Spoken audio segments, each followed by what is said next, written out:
Az SOS Szerelem című film beszédbalát énekelte, a nyakkendős fiú ekkor válta a lányok kedvencévé. Tavaly ő vitte el a legjobb férfi előadónak járó Bravo-tól szobrocskát. Zeneileg mindenevő kedvencei között szerepel például Beyoncé, Frank Sinatra, Michael Bublé is. Puskás Peti.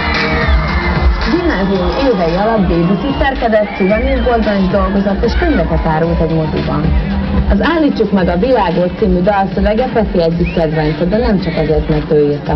Peti első két klipjét saját stábbal, saját forgatókönyvvel és saját rendezéssel forgatta le.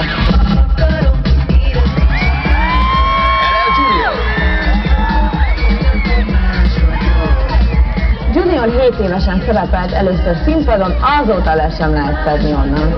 Kedvenc színe a fekete, a fehér és a királykép. A többszörös arany és platina lemezes rapsztár mostanában színezett.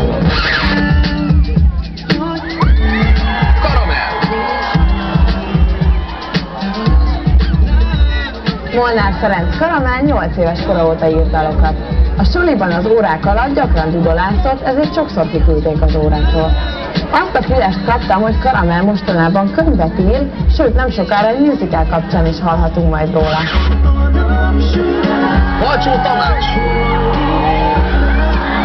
Tomi kitűnő tanuló volt és repülőgép műszerésznek készült, de aztán azon lett az élete.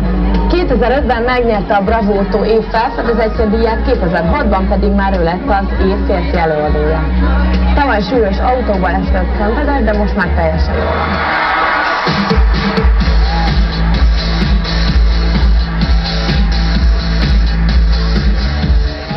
És vajon melyikük lett a ti szavazataitok alapján az év énekese?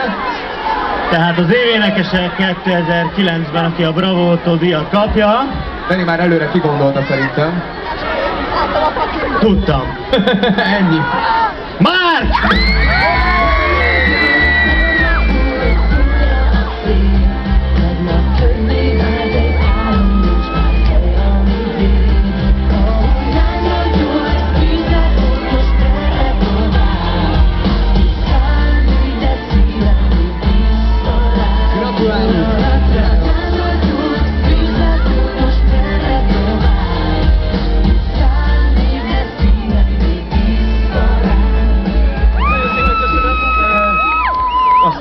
Előtt még egy nagyon kedves rajongó fogta a kezemet, hogy küldje az energiákat. Nagyon szépen köszönöm nektek, elsősorban nagyon szépen köszönöm.